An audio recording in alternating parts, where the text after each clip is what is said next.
Sobre a semana que foi marcada por turbulência no mercado financeiro, com a alta do dólar, as críticas do governo ao Banco Central, que decidiu manter os juros. E o nosso entrevistado agora é o economista Rodrigo Simões. Tudo bem, Rodrigo? Mais uma vez, obrigado pela atenção, pela gentileza, por atender a Jovem Pan. Boa noite.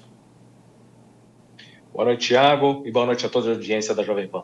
Bom, essa semana foi muito agitada no mercado financeiro, com a decisão do Copom logo na quarta-feira. A reunião começou na terça, o anúncio na quarta. E agora, claro, a expectativa para a semana que vem com a ata do Copom. O Banco Central já deu algumas pistas, mas deve reforçar a preocupação com a economia, preocupação com os países emergentes. Para a semana que vem, o que o mercado deve esperar? Uma semana mais complicada, mais agitada, igual ou mais tranquila? Bom, vamos lá, Thiago. A manutenção da taxa de juros em 10,50 era o que o mercado esperava, tá? Por quê? Porque nós não temos espaço hoje, mesmo que utilizando todos os modelos de economia, para poder fazer com que ela se reduzisse. A pressão inflacionária, ela vem aumentando. Até 4 semanas atrás, a inflação brasileira estava ali entre 3,80, agora já está em 3,94 para 2024. Então, já temos uma pressão até mesmo para esse ano, para o final de ano. Então, assim, por cautela, por conservadorismo e por falta de espaço mesmo, para a gente poder não errar, né, baixar os juros agora e aumentar lá na frente, a taxa de juros se manteve em 10,50. É o que o mercado esperava, acertou o Banco Central, acertou o Roberto Campos e acertou todo o time de diretores que votaram unanimemente. Isso, claro, tem um efeito ali político, porque hoje em dia falar mal ali do Banco Central, não só aqui, mas em outros países, pega bem, mas assim, foi a decisão certa, tá? Era o que o mercado esperava. Vou chamar o Cristiano Vilela, nosso comentarista, para participar desta entrevista. Vilela. Rodrigo Simões, boa noite. Você falou bem sobre essa situação que tem não só no Brasil, mas em outros países, de falar mal do Banco Central. Você entende que, especialmente no caso brasileiro, essas críticas acentuadas por parte do presidente, nós tivemos até num determinado dia dessa semana um aumento do dólar que foi atribuído também em parte por essas críticas. Você entende que isso pode acabar atrapalhando o país, de alguma forma criando algum embaraço para o Brasil por conta desse excesso de crítica e talvez uma certa instabilidade, especialmente agora, onde nós vamos ter, daqui a alguns meses, uma troca de comando no Banco Central? Cristiano, boa noite. Bom, eu concordo e vou na mesma linha de raciocínio que a sua, tá? O que acontece? Se o governo fica criticando muito o Banco Central, que é um órgão super competente, técnico e independente, isso acaba complicando o que a população passa a entender de direção do país, de economia. Porque se de um lado você tem nós, os economistas, a população, o mercado, entendendo que o Banco Central está fazendo ali o seu papel, um time excelente de pessoas, tanto pelos indicados pelo governo anterior e quanto também pelos indicados do governo Lula, que são 4, que também, mesmo que indicado por eles, são excelentes profissionais, eles também decidiram por manter a taxa de juros. Tá? Eles não decidiram por reduzir, porque realmente não há espaço. O que acontece é que se você fica jogando contra ou fazendo uma crítica, isso você embaraça ali o meio de campo, vamos assim dizer, e as pessoas ficam confusas achando que o Banco Central é o bicho-papão e não é.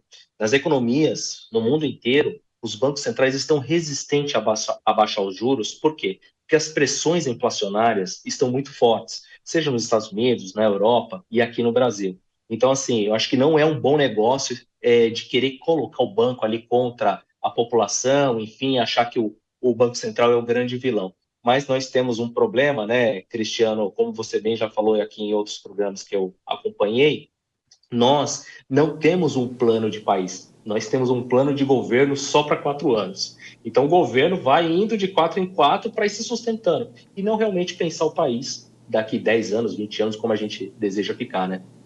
Ô, Rodrigo, a gente sabe que é praticamente impossível fazer qualquer projeção para o mercado de câmbio, mas É possível trabalhar e as empresas trabalham com isso, fazem projeções, tem o próprio Boletim Focus que mede essa projeção. É possível fazer alguma projeção, ou seja, o dólar a 5,40, será que pode subir ainda mais? Há uma perspectiva, um espaço para novas altas ou para uma estabilidade? É difícil fazer qualquer projeção? É difícil, mas a perspectiva, Thiago, é que feche agora em 2024 na casa ali entre os 5,10 e 5,15. E para 2025, 5,10. Por quê? Porque lá nos Estados Unidos, para esse ano a gente tem provavelmente pelo menos um corte de 0,25. Então já dá uma boa aliviada. Ainda que todo o dinheiro do mundo está correndo para os Estados Unidos, isso vai dando uma pequena aliviada aqui no Brasil. E realmente você falou, nas empresas é difícil. Eu trabalho com avaliações de empresas aqui também, e aí você vê que realmente quando você faz a projeção do câmbio, isso impacta muito o valor da empresa quando você faz o valuation no final. Então, assim, eu acredito que não vá para 5,30, 5,40, porque lá na inflação americana já cedeu bem, o que o ano passado chegou a 9, hoje já está em 3,5, 3,6. Então, assim, eu acho que esse ano, um corte lá já sinaliza que os juros o câmbio, aliás, né, o dólar, vai começar a ficar mais estável, mas não vai cair abaixo de 5, viu? Nem tão cedo. Mas só para a gente deixar claro, né, para a nossa audiência, antes de passar para o Vilela mais uma vez, qual é o dano que essa alta do dólar provoca na inflação? Por que há essa ligação? Por que está intimamente ligado?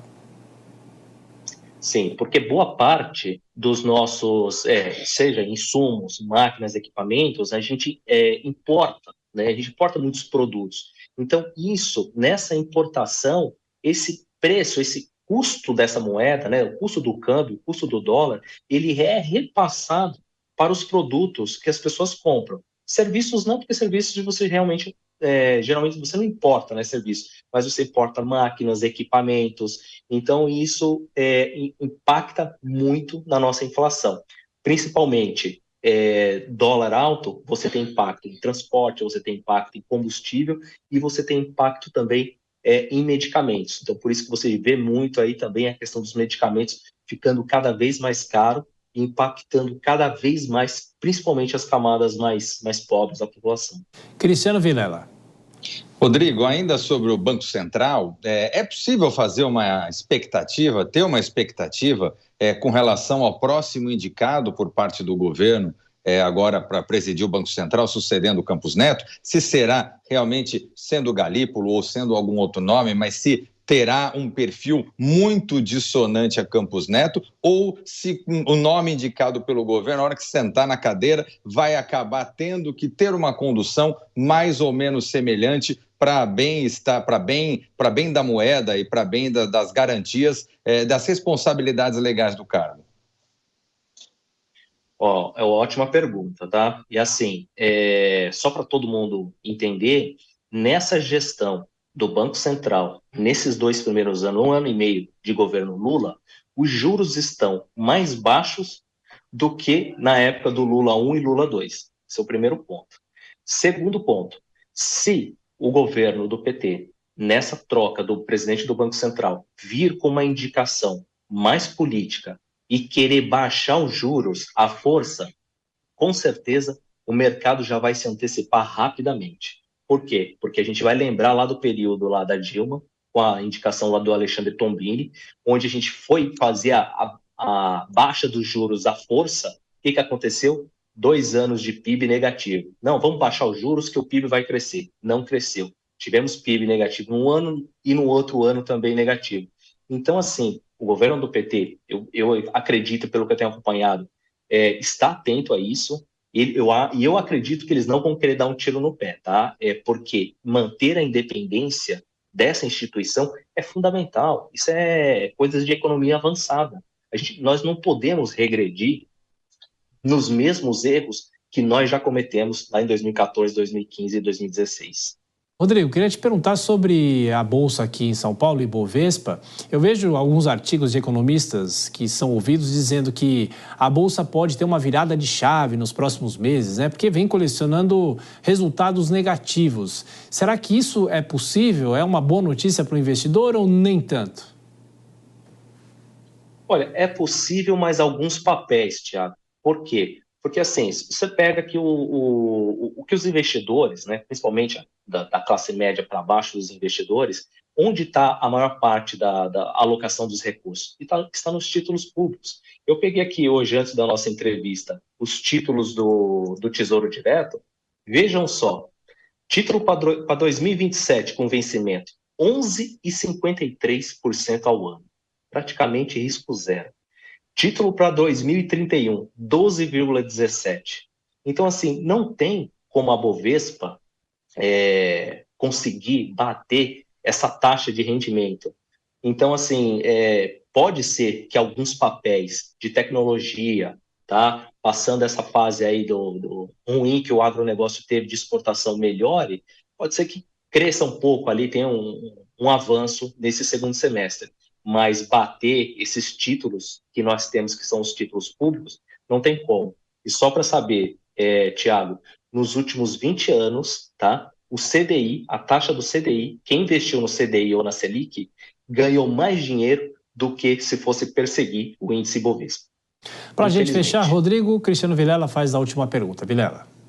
Rodrigo, um outro aspecto é referente ao PIB, né, do Brasil, agora para o ano de 2024. Os últimos dados que foram colocados, eles ainda mantinham numa expectativa positiva de cumprimento daquela meta que o governo se colocou para alcançar agora no ano de 2024, mas talvez sem ainda contar com os efeitos da crise climática ocorrida no estado do Rio Grande do Sul. Na sua visão, na sua análise, será possível ultrapassar os 2% de crescimento no ano de 2024? Ou talvez a crise no sul do país e algum outro aspecto da economia vai acabar fazendo com que o país não alcance esse patamar?